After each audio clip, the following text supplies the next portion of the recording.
Welcome back. 755 Forever. I'm David O'Brien, Braves writer at The Athletic. I'm with Eric O'Flaherty, former Braves reliever, my co-host. What's up, Eric? How you doing? Not bad. How about you? I'm doing good. Beautiful day here in Northport. 65 and sunny.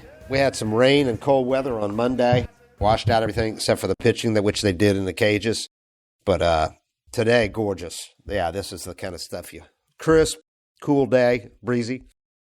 I tell you what, man, we've had some interesting stuff already happen down here. They had, they started with the live BPs years ago on the first day of full squad. And this year they actually moved it up a day. And Snid had Strider, of all people, throw a live BP on the day of full squad reporting. So the day before. Today was first day of full squads. He threw a live BP yesterday to Matt Olson and Austin Riley, who both reported so early. They'd been here about a week, and they were ready, Snit thought, and they look good. It was eventful in that Strider came out firing, of course. If it's possible, his quads are even bigger now. It's ridiculous in his pants. His quads are ridiculous. But the development, the news of the day was he unveiled a pitch that he says it's kind of a reshaping of his slider, but anybody that saw it thought it was a curveball. And I tell you, it's kind of a new dimension. He threw Matt Olson a couple of them, and Matt knew that he'd been working on it because they both were at Maven Baseball Lab in Atlanta this winter. So Matt knew that he's worked on this, and he told him it was coming at one time, and Olson hit it hard, but the other one he didn't. And he kind of looked, you could tell it was something different. Yeah, I can't imagine him being able to strike out more people. But if you look at his stuff, but if you look at his stuff, in my mind, any pitcher that has that rising effect to their fastball should have something that's dropping, and not just, dropping at a 10 to, like an angle downward, but straight down. If you can do that, like Kershaw has, or as much straight down as you can get, like 11 to 6. It doesn't have to be 12-5. It's just the way the hitter sees the ball. It presents itself for a strike for so long, and when it goes straight down versus straight up, it's really hard to decipher the difference in the two. When you have a slider and that rising fastball, now he strikes everybody out because his fastball is just so good and his slider's not his fastball. But when you have a slider and a fastball, it's almost like it doesn't hold that lane as long in the hitter's view because it kind of goes sideways instead of straight down. So good pitchers always talk about making X's. So you have pitches that cross where like your fastball would start at the belt and almost appear to wind up at the chest. And you can start that curveball at the chest and wind up at the knees. It's just, that's when normally you see a guy that's, say, 92, 93 that strikes out the world. Right. That's what they're doing is they're playing their pitches off each other. And I'm not saying his slider wasn't already a great pitch, but if he can truly throw, if he's calling it a vertical slider, whatever he's calling, if he could truly throw that straight down pitch, curveball, vertical slider, whatever, if he could throw that, I don't even want to know what he does. Well, I tell you what, I think it was more him being coy and not wanting to come out and say, I developed this curveball in the offseason, make that a big story that's going out, and he's got a curveball. Smart. Instead, he said, I'm trying some stuff. It was like, what the hell, we'll screw around with it since it's BP. But it was obvious he'd worked on this all winter. And to unveil it with that effectiveness, we were talking off camera early. He threw last year, 93% of his pitches were fastballs, four-seam fastballs, and sliders. The other 7% change-ups. So really, hitters were just looking for the fastball and slider. And like you said, if he can add this and doesn't have the same plane, and it's just such a different pitch, if it falls out, because it's not a sweeper-type slider at all. It's more of a curveball. It's a curveball. To me, it's just a curveball is what he threw. But and that's what Olson thought it looked like, and Darno sitting behind the plate, because Darno asked Olson, did it make the next pitch look that much harder, the slider? And he goes, yeah, but everything he throws is hard. Yeah.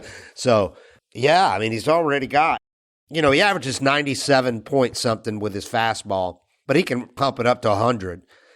But the thing is, his 97 to me is 100. Yeah, it's like a big power pitcher, 6'4" guy throwing on a downhill plane. It's more effective than his 100 because he's, like you said, he's throwing from a different plane. I wrote about this today. He's just under 6 feet tall. He's got those massive quads. He gets the extension of like a 7-foot guy. I think he gets almost the same extension as DeGrom.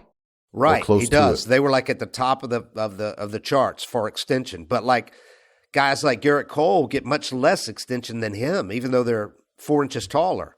Yeah. So between being 6 feet tall and getting that extension, he's coming down the slope of the mound so far that it does, like you said, it has that appearance of being a rise ball.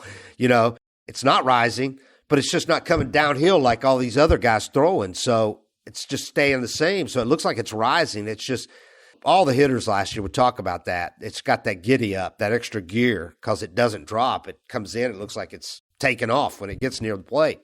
Yeah, and that's all that matters is I don't care what the science is behind it. The hitters feel like it's going uphill. So you throw something off, it's going downhill. And then only throwing, 7% changeups. Some pitchers just never are able to fully grasp that pitch where they're comfortable throwing it when they really need it. But what a curveball can do, and if this is a true curveball, then it would be slower than a slider, is that the curveball can provide a lot of that back and forth that throws hitters' timing off. What's the slider velocity? Do you remember? Is it upper 80s? Upper 80s, maybe 90. So upper 80s, you're looking at, say, 7 miles an hour on average, 8. You throw a curveball that's 12 to 14 slower. Yeah. That's where you offset the time. You mess up their timing and throw their timing off. And hitters are all about timing. Why you've seen so many guys be able to do those big leg kicks, and then how the pitchers countered, they started hanging their leg and making the hitter hang there and throw their timing off. A curveball can provide a lot of that. And I'm not going to say his slider can't do that, because 7 or 8 is still pretty good even for a changeup, but a changeup looks just like a fastball. So curveball could be in that aspect. If it's slower, 4 miles, 5 miles an hour slower than a slider, now he's got 3 different, speeds that he's throwing up there too, not just 2. And we've talked about, I firmly believe that he came along at a time in the game where obviously he's going to be great anytime throwing as hard as he does and having a slider. But if he came along 20 years ago, I think it's different, before all the guys started going to these uppercut swings. Mm-hmm. And these uppercut swings, I think, are a lot easier to hit on these guys with the downward plane, these 6'4" power pitchers that are throwing downhill. And they can't adjust their swing for one guy, for Strider. No, you've practiced it too many times. Yeah, your point of contact and your path to the ball is already set. It's like, that point of contact, it's like simple kind of geometry. If you think about guys with an uppercut swing and his fastball's coming in on a level plane instead of downhill, there's not much chance. The two paths don't cross for very long. And when they do, you're going to probably hit it out. You're going to hit it along the exit velos. His average exit velo is really high, because when they do connect, he's generating a lot of the power himself. But, they miss so many. I mean, his strikeout percentage last year was like 38. It's stupid. It's way higher than anybody else's, any qualified pitcher in the majors last year. Way higher. He's Kimbrel for 7 to 9 innings. And it also used to be, if you talk about, like, if he would have come along in a different period of the game, he purposely throws high fastballs for strikes. And he's better up there. And for the longest time, and that might have had a lot to do with how the hitter's bat path to the ball. They practiced getting on top of it and getting on top of it. And then sinkers and cutters became so popular, they had to counter and figure out a way to lift it. But I was shocked. It was probably 3 or 4 years ago, but I was shocked. They cut to a pitcher warming up in the bullpen, and he went fastball up, but for a strike, to a side of the plate. I'd never seen it in my life. It was never even a pitch that during my career we practiced. Like, if I would have said fastball up and away for a strike, anytime you threw a fastball up on purpose practicing, it was for ball and for chase. It was supposed to be a little above the zone. Let's get him to chase, but we're not throwing anything up in the zone on purpose. And now you see catchers setting up in the zone for strikes. So he just fits that perfectly, where that's where he's at his best, and nobody's going to tell him not to do it or even think twice. Yeah, and I was talking to him about analytics, and unlike some of the guys who are kind of reluctant to fully embrace analytics or whatever, he's like, no, all information is good. The more you can get, the better. Look for it wherever you can get it. And he's a guy that's so smart and so cerebral that I swear the TJ, you don't want to say it was a good thing, but he changed everything after TJ, because he totally dove into all this mechanics. How can he best utilize his size and all of that and get extension? He did all that after he had TJ surgery at Clemson, and he came back. He was a different pitcher after the Braves got him and he got healthy. And that time off is really the only chance. You get it in the offseason, but a lot of guys throw most of the offseason. That time off where you just don't touch a ball is your only chance to really have no muscle memory and just start fresh. So if he was going to rebuild his delivery, during that period, study who he wanted to be and what he wanted to do. I mean, hat tip to him for taking that period and making the most of it. Yeah, and this is a guy that's driven, and we've talked about this. This guy's as driven as anybody on this team, man. I mean, he was the guy that was most pissed after they lost the NLDS, or that was the most outspoken about it. And it wasn't just talk for him. He barely took any time off. He was back in the gym and all that, started his throwing program, threw down in Atlanta, spent a lot of time in Atlanta this year, went back and forth between there and Knoxville where he lives. Threw a lot over at Maven because he was working on this. He was obviously determined to work on this curveball. But he came into camp, man. And like I said, if you look at the video I posted yesterday, you can see his quads. It's ridiculous. This guy's legs are ridiculous. There's a genetic factor there too, but I don't doubt that he works his ass off. I just think he's going to have a monster season. I mean, not that he hasn't already had two of them, but that ERA last year, 3.7 or whatever, I think you'll probably see it a lot in the low threes this year. And over 300 strikeouts. We've talked about it a bunch too, is like you have to go through the struggles. He has to go through that down period he had where he got hit pretty hard for a few starts, and then pretty soon you learn how to turn that 6 spot into a 2 spot and maybe only get through 5, but you don't get torched. And you do that 3 or 4 times during the year, you give up 15 less runs, and all of a sudden it's like, wow, he's got that 2.6. And the only difference was 3 or 4 starts that he just had to go through and learn how to just minimize the damage. And he's got a like-minded guy now here in Chris Sale, a guy that he watched and idolized when he was young, when he was in college watching. Chris Sale's a guy that he loved watching. Very similar temperament. Strider doesn't show it on the mound as much like Sale does, but they're driven the same way. They're both fanatics about winning at all costs. That's the only thing important. I think they're really going to hit it off, those two. It's going to be interesting, man. This rotation, if they can keep Sale healthy, and by healthy, I mean if they can just get 20, 22 starts out of him, keep him healthy, because they're going to give him a lot of rest when he needs it, make sure they don't push him to where he gets hurt if they can avoid it. But if they can get 20, 22 starts out of him, as long as he's healthy for the postseason, that will be well worth what they're paying him. That's the way they look at it. Yeah, I wonder if I bet you he's tried to gain weight and his body just doesn't accept it. He makes Max Fried look thick. Max doesn't look skinny bulky anymore. The two of them standing side by side because their lockers are next to each other. We were looking at them yesterday going, that's got to be the two skinniest aces in baseball. Elite pitchers on the same team. Yeah. He is really skinny. He is. He's about 2 inches taller, or an inch taller than Fried, too. He's a big guy. Yeah, and I think you could just move so fast at that light of weight. You know, and he's just a naturally strong guy. But the leaner guys are always, especially for the long season and pitchers. Yeah. You know, the years I was the leanest, I got hurt. That always kind of worries me. But if he can find a way to stay healthy, I mean, there's no breaks with the rotation either. 755 Forever is excited to partner with Blue Wire Podcast and join their great stable of podcasts. More information to come on that. So we got a sponsor, a national sponsor, our group of sponsorships that it puts together. And again, remind everybody we got merchandise, good momentum so far on the sales. Appreciate everybody that's bought stuff. You can get yours at 755forever.com. That's 755, the numbers, forever.com. And just click store when you get there on our page. Also, for sponsorship info, you can reach out to Tim Shovers, our producer, our excellent producer. You can email him at 755foreverpodcast@gmail.com. Again, that's 755foreverpodcast@gmail.com. My buddies, just to support us, bought a couple of hoodies, and they were wearing when we were playing some ping pong. And really pretty nice. That's cool. Yeah, I like them. I do. I like the mugs, too. We appreciate those who have begun reaching out and buying stuff. They got the baseball undershirts look good. The baseball sleeve shirts look good. I like those. They took BP today, and I tell you what, I think they got a batch of dead balls. And I don't know if MLB is shipping those out, but we watched guys hitting balls hard today that normally 30, 40 of them would go in the stands during BP. I saw maybe 3 balls go out, and the wind was not blowing in. It was barely doing anything. It was really noticeable because you're so used now to the balls flying up on this berm in left field to the Truist Pavilion seats in right center, and nothing was like it was barely getting the warning track. Those won't last. Yeah, it'd be interesting. Yeah, I don't think it will.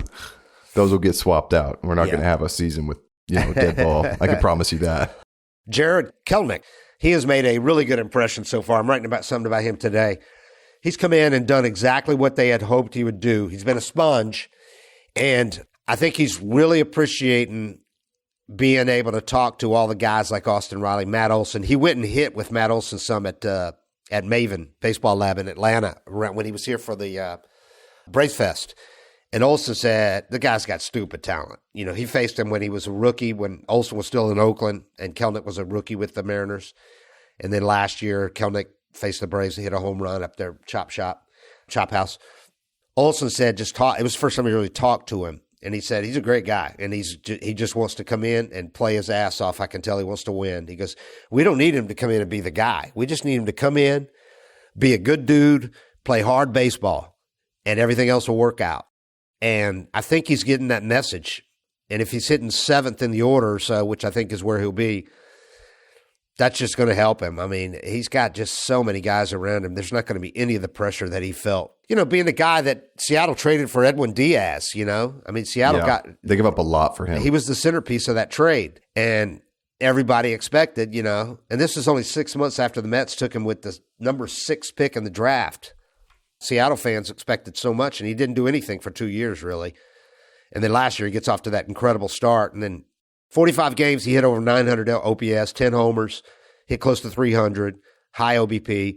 And then he makes a dumb mistake of kicking a cooler out of frustration. He's a fiery guy, too, and I think he learned his lesson there, though. Kicks a cooler 45 games into a slump that immediately followed his 45-game surge. It was like perfect, evenly. And the irony was, it was actually a good at bat that he struck out. He struck out in the bottom of the 9th in a July game against Twins closer. The dude throws like 103. Is it Twins? Dare or what?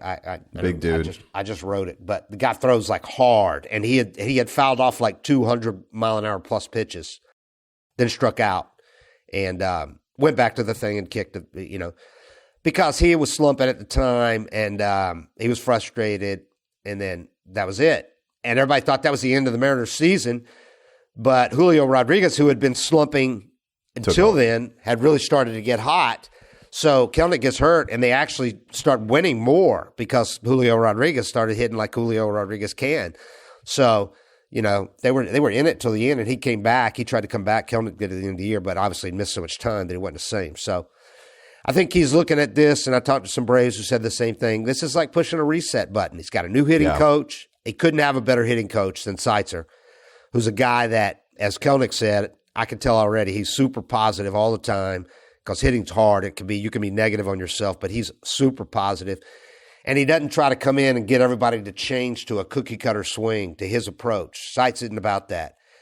He works with a guy for a few weeks before he even starts suggesting things. He wants to see exactly what they do, and then he plays to their strengths. So you'll see, you know, everybody in the Braves lineup has a different swing, basically, because he doesn't try to have them swing. You know, he's not one of those Charlie Lau type guys, you know, swing down and all that. He doesn't do it like that, and he's highly successful, I think, because of his approach he uses.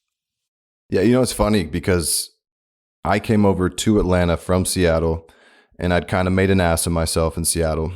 I don't think I would have turned things around there. You know, I think about it all the time. I look back and it's like there was this cloud that was going to be with me, you know, hanging over me everywhere I went in Seattle, and it was going to be tough to shake my reputation. And I always talk about that, here we go again, because those are tough feelings to kind of shake when you start to struggle.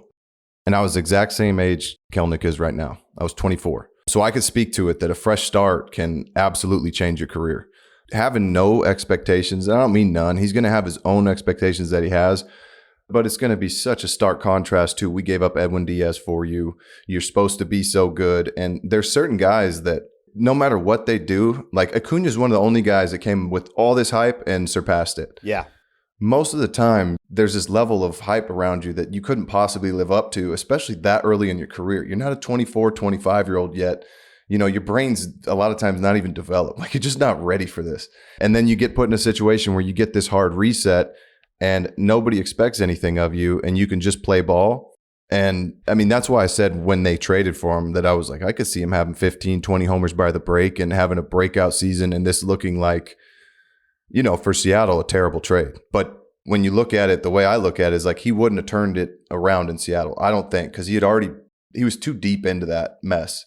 And as far as like the kicking the cooler thing, like there's a YouTube video of me punching a cooler, you know, and that's like the first one that pops up when people search for me, and my kids have seen it. It sucks. I did it. But in that moment, man, when you're passionate, and I think it's a good trait when you care that much, sometimes you just, I mean, there's no way to let that energy and frustration out without hitting something. But I did it probably once a season. I tried to throw a shopping cart once. I can't believe how heavy those things are. And Huddy had pitched, and I came in and blown a game for him, and I was throwing my big fit, screaming, you know, F-bombs. And I tried to pick up, they had those big metal Costco shopping carts, and I tried to pick that thing up, and I got like halfway, and I went to throw it, and then it went like a foot, and then that pissed me off more, you know. So it's like I just spiraled out of control. But I mean, I just think almost all players have been there, and I don't think it's ever a bad sign for a guy to care that much. I just learned later in my career, I started hitting stuff with my right hand or doing it in the tunnel and doing it in ways that I wouldn't get hurt, that I could still let that frustration out. Yeah, and I think now Sale, like talking to Matt Olson, he said, you know, I'm not saying they don't have some veterans over there, but nothing like we have in this clubhouse. And if things start to spiral on this guy this time, it's not just going to build and build and build inside. He's going to be able to talk to these guys, and he's not going to be in a cleanup spot. That'll probably be Matt Olson's, where he was last year, the Major League home run leader and RBI leader. So, and I agree probably in Seattle, because even if he got off to another hot start, they're going to be waiting like, okay, when something's going to happen? He's going to get hurt. He's going to do something stupid. So he was going to have to prove it there over a full year or two, you know. Probably a couple years. And here they didn't trade much to get him. They just made some other trades and took on some money. But people aren't going to think that when he's up there hitting. They're not going to think, we took on $17 million and to get 5 years of contractual control of this guy. They're going to be like, who'd we trade for him? Oh, okay, whatever. You know? They're not going to think it anyway, because they're going to be thinking that ball Acuna hit, it had to be 500 feet. Or I can't believe Riley hit a grand slam 2 games in a row. Or is Strider going to strike out 17 again? Like, there's so many big, exciting stories that a guy struggling that you didn't give up much for, he's not going to even have to answer questions about it. And he's got less than 2 years of service. They got 5 years of control. So it's not even like he's got the pressure to go out and succeed right away. They're going to let him hit every day, play every day. But if he were to struggle horribly, you know, on one side, they could platoon if they need to, but they don't plan on it. But they're not going to make him think that, you know. They're not going to have him worry and looking over his shoulder that if you hit 220 in the first month, we're in a platoon. That's not what they're going to do. And they don't give up on you. They've shown multiple times. Yeah, I've not given up on guys. They'll send you down, get you right, and bring you right back up. And if you struggle again, they'll send you down. And when you're right, we'll bring you back up until you hit. Yeah. I mean, they rode with Rosario for a long time. I mean, look at Ozuna last year. This is a guy that fans wanted to get rid of anyway. And he gets off to that horrible start. We're all like, why are they still holding on to him? And what does he end up doing? 40 bombs and 100 RBIs as a DH. I was wrong about that one. I was dead wrong. I thought it was time. I was like, I was dead wrong. I just don't see how this turns around.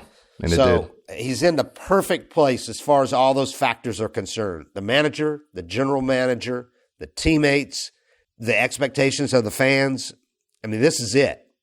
If you can't do it here, then you might have a problem. But this is it. I mean, and to me, the guy looks like he's really talented. He moves. He's got that look about him when he's on the field. He just looks like a ball player. Everything's smooth.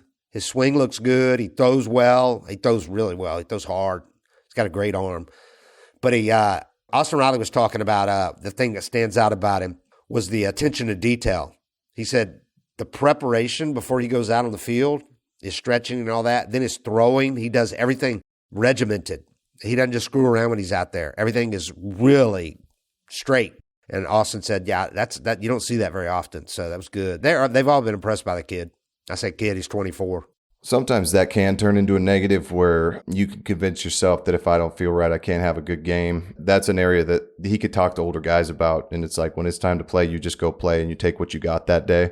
So that could be something that, like, if I saw him putting too much pressure on himself to get his preparation perfect, you know, like, but you're surrounded by older guys that can tell you, man, like, look, no matter how you feel that day. And I think a big thing is, like, if you look at Harris last year when he was really struggling. There's another guy that took him with, yeah. Ozuna takes him aside, gives him a vote of confidence. Like, it takes one thing from one teammate to turn your season around. And he's going to be surrounded by 10, 15 guys with a lot of experience and success. And it's not like there's guys that haven't struggled on this team. There's plenty of guys that have been through really rough times. And that's why Ozuna coming up to him after having the season he was having and still telling him something like that. He told him that because he's been there and he knows what it's like. So he's going to have a lot of support. Speaking of Ozuna, he's taking ground balls at first base. He's the guy over there with Matt Olson today. They have 2 at every position. He's the backup over there. He did it late last season, and then Snit used him in the inter-squad games at first base. And Snit told him, I'm going to use you in some spring training games. Last year he told him that. So he's going to do it. Snit thinks, I like his idea on this. Snit looks at it as, a lot of guys don't want to just DH in spring training because they're not doing anything. He goes, this is like good exercise. It keeps his body moving. And he said, and he's not bad over there. He's got the hands. He's okay with the hands. I don't think you want to start him probably starting a playoff game. No, a 3-6-1 double play, or a 3-6-3. And I wouldn't see him playing any during the regular season unless Olson got hurt. And even then, you might move Riley over and put one of the guys at third. But if he shows in spring training, if he handles all his chances over there with no problems, then yeah, Snit might use him in a regular season game if he wants to give Olson a day off, or to Olson was dinged up one day. Who knows? But right now, he's just doing it basically because it's spring training. He's going to play some because Olson's not going to make all the trips up to Dunedin and all that. And it keeps him active. He's out there working out at first base instead of, as a DH, just waiting to take his hacks in a cage. You get toward the end of your career and you want to present yourself as a bench bat or something like that. I mean, any extra position you can play, you're adding value. So it doesn't hurt him to start learning this, because there's going to be a time where his bat's not quite enough to be the DH. The team already has a DH. So, I mean, why not work on it? And what if you get good at it and Olson gets hurt and you can fill him for a week or two? Yeah, and he's got the size and all that, obviously. And they're done with the outfield, Ozuna in the outfield. He's got a gold glove. I had a trivia thing the other day. I asked, who's the only guy on this Braves team outfielder that has a gold glove in the outfield? It's Marcell Ozuna. But that video of him. Acuna and Harris should have him pretty soon. Yeah, that video of him climbing the wall in St. Louis for the ball that landed like in front of the warning track and he jumps back, that's like all time. Yeah, it was windy, I heard. But it was the arm. The arm is what killed him in the outfield because he had the shoulder surgery, never recovered from that. And so the arm's not really viable out there anymore. So, but they don't need him. They've got guys. And I talked to Guillorme. I think he's going to be a good fit here as a utility guy. He's good friends with Pilar. He thought Pilar was coming back. Pilar thought he was coming back. I don't know how it worked, but I think after they got Kelenic, that Pilar probably looked at it and said, I'm not playing there if I go there. He loved it here. Pilar wanted to come back. He went on vacation with guys on this team twice this winter. But he also wants ABs, and he didn't get many last year, but he ended up platooning at least. Well, as long as Kelenic's healthy and the other guys are healthy, if you're an outfielder on this team, a backup, you're going to play very rarely. Yeah. You're not pinch hitting anymore, That changed everything. And you don't want to be in a position where you're hoping a teammate fails so you can play, because that's just bad karma. So he signed a minor league deal with the White Sox, where like half the team is former Braves, it seems like. I'm exaggerating, but they've got like 5. They got Soroka. They got we named like 4 guys they have on the White Sox team right now. I tell you, just the general vibe here, the attitude, you really like it, because you kind of wondered how they're going to come back from losing to the Phillies again twice. Is it going to be all about, high tension here, or any kind of like, we can't let that happen again, right? It seems like they took it the right way. They're really motivated by it, but at the same time, it's not obsessive. They're not mentioning it all the time. And unless you ask them, just the way they conduct themselves and the answers they give to everything, you wouldn't know this team's any different than it was coming off the World Series win. I mean, they know they're good, and they really believe they were the best team last year. Whether you believe it or not, they do. They just think if they put it together, there's no reason why they can't win. They had a bad series. I mean, it's unfortunate it was 2 years in a row, but you can't fixate on that. You have a whole season to play, and if you get to the point where you're like, well, we got to get the Phillies in the postseason, right, and then you're not even paying attention to your season, all of a sudden you're in a division race. You worry about that when it comes, and they are the best team. And it's showing up because nationally, all the people that do power rankings and that have them first or second, and I've seen them first, and like in the Athletic, they're first. So considering how much money the Dodgers spent in the offseason, it kind of tells you how deep this Braves team is. They went out and got Sale and Kelenic and a few relievers. People have them ahead of the Dodgers, who spent, $500 million or something. I mean, the Dodgers added Ohtani, and I still think the Braves have a better lineup. I do too. I think because the Dodgers still have a couple of question marks in theirs, a couple of underwhelming guys in theirs. The Braves really don't. Kelenic's the only real question with the Braves, and we know what he can do like he did the first 45 games last year. Dodgers have a couple of soft spots in their lineup, though, and also the Dodgers rotation. I mean, they went out and got a couple of big pitchers, but the Braves is 5 deep if Sale's healthy, with Bryce Elder as your 6th guy. And Huascar Ynoa, by the way, is healthy. He looks good, so we'll see. Talked to Ian Anderson today. No setbacks, coming along great in TJ. He still went from 120, but they're taking it easy. The Braves do that thing now where they're not pushing guys. They go 16 months basically with everybody, 16 to 18. They don't want them pushing it coming back. So he's looking at midseason, but they're not putting a specific date on it. And I asked him, are you still going straight over the top? And he said, pretty much. He goes, a little bit. He altered it a little bit because he studied his mechanics and all that after TJ. So he said he's come down just a little bit. So that'll be interesting to see what he's doing when I see him on the mound. Yeah, it's a tricky spot for guys like Soroka talking about, how he threw was maybe what got him hurt, but also how he threw was what made him good. And so like you get into this spot, my sinker toward the end of my career was killing my arm, but that was my go-to pitch. And I wish going back, I would have been like, you know what, I'm dropping back down 10, 15 degrees in my arm slot and riding 4-seamers again, because that's how I threw my whole life until I fell in love with the sinker. Then I started changing things and getting hurt. But at the same time, it's like I didn't have any time to mess around with this 4-seam and different arm angle because I got to get outs or I'm not going to have a job.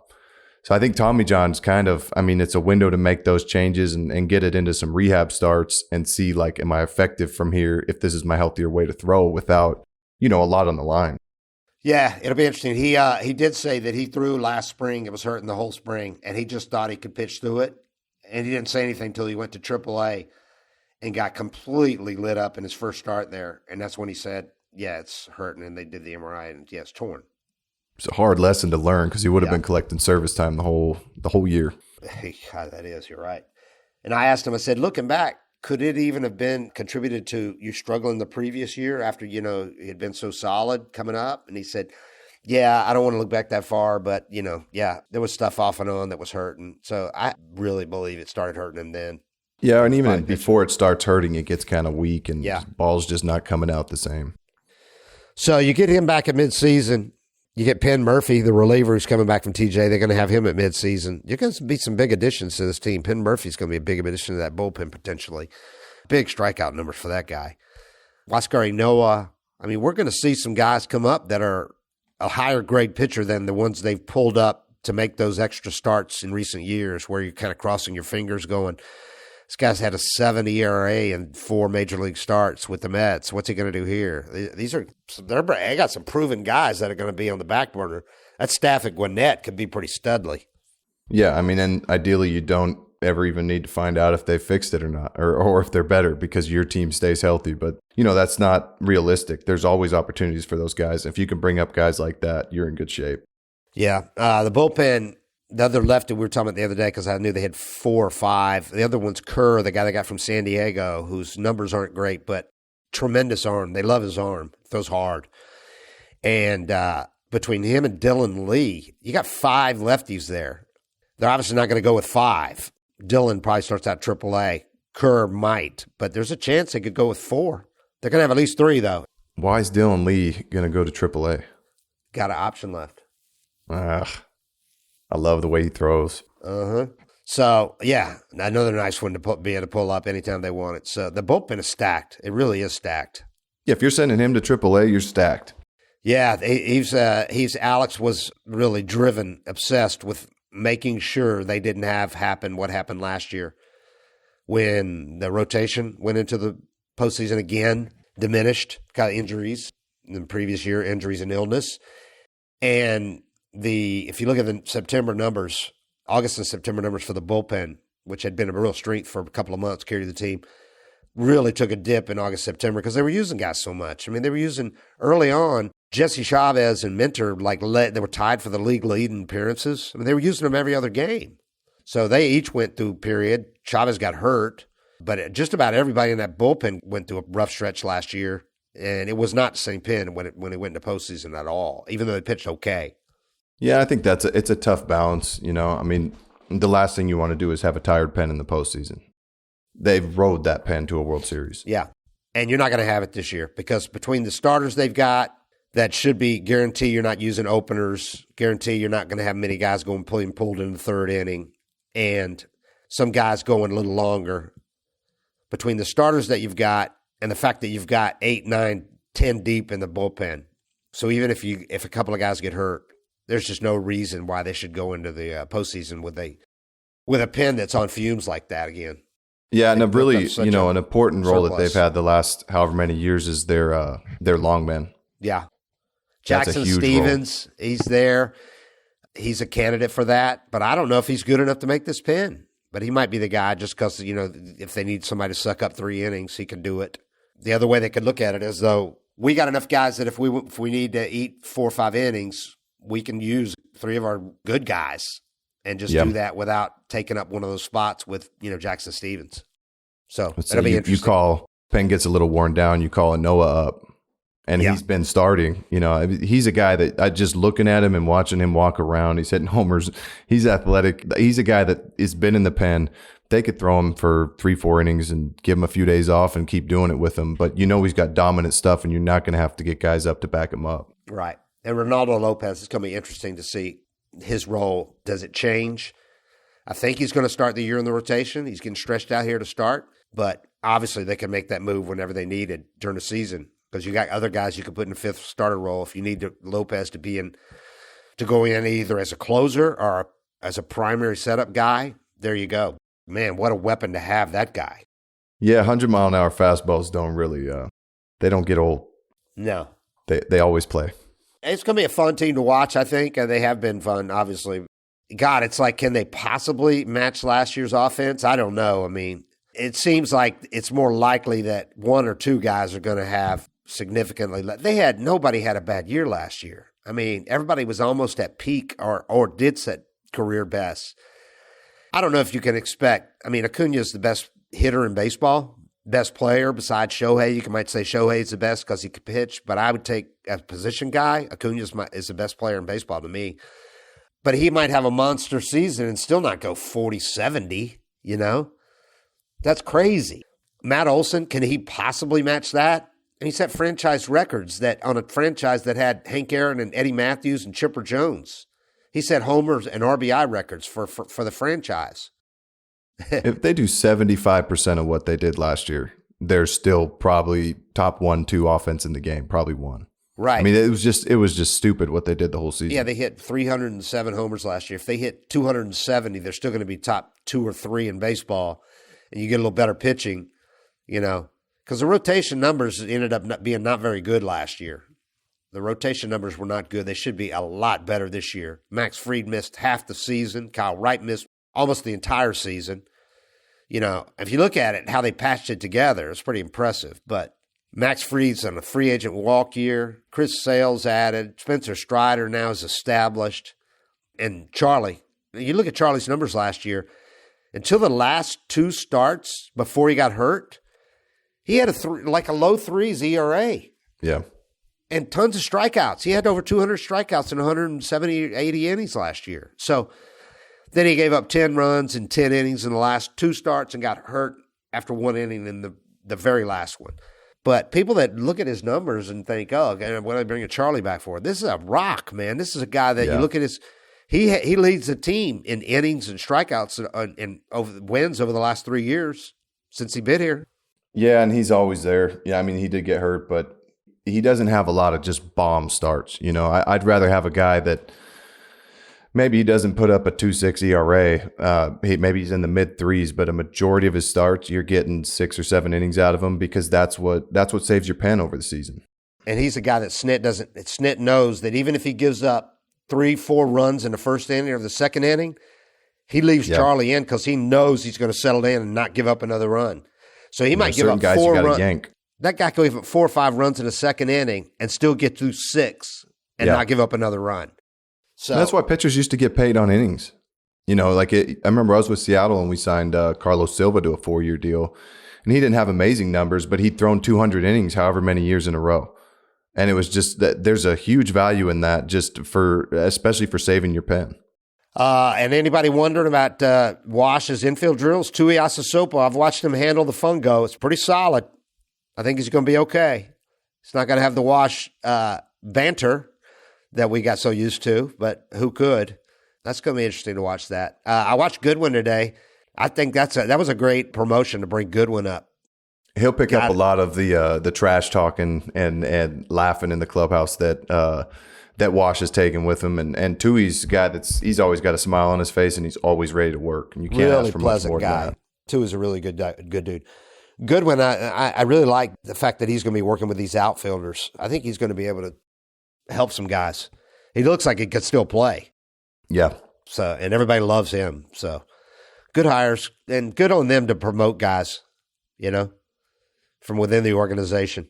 That's how you're going to get more good coaches in your system, and you want guys, everybody all the way up, you want your guys working with pros. And if there's no opportunity to ever get a big league job, if you're looking for a job and you see, the Red Sox are hiring this AA job, but they haven't hired a major league coach from within. They've only brought guys in from elsewhere. I mean, you're going to look somewhere else. But once in a while, bringing a guy up from the minors that's put in the time in your organization is a big deal. All right, so they got, it's only 2 more days and they play a game. That's totally changed. Ridiculous. That's totally changed in the last few years, especially the last 5 to 10. It's gradually changed, but they come in and have full squad workout on Tuesday. Most teams started yesterday. Braves started today, and they're going to play a game on Friday. Well, you're putting the ball in the players' courts to show up ready, though. Yeah. It's different now. Yeah, they used to show up and work out for 2 weeks before they played a game. Forever. You did PFPs forever before you did anything that mattered. And I think overall, I'm sure the players are thrilled with that because I can get my work in at home. I can show up ready. But, we would have 3 weeks left in spring training, and I'd be sitting there like, I'm just wasting bullets. I'm ready for the season to start. And it's easier for a reliever. You don't have to build up. But the hitters felt ready too. It was mainly the length of spring training was strictly to give starters enough time to stretch out.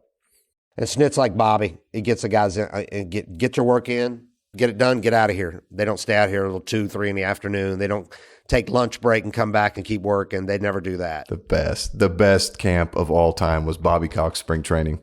I remember the first week I was jogging, Javier Vasquez was joking, I feel like I should give my meal money back because we were done. We were off. We were doing our running and then we were done and it was probably 9:30, 10 a.m. But there's no point to just have guys out there forever just so they don't have a hard day or just so they don't go play golf.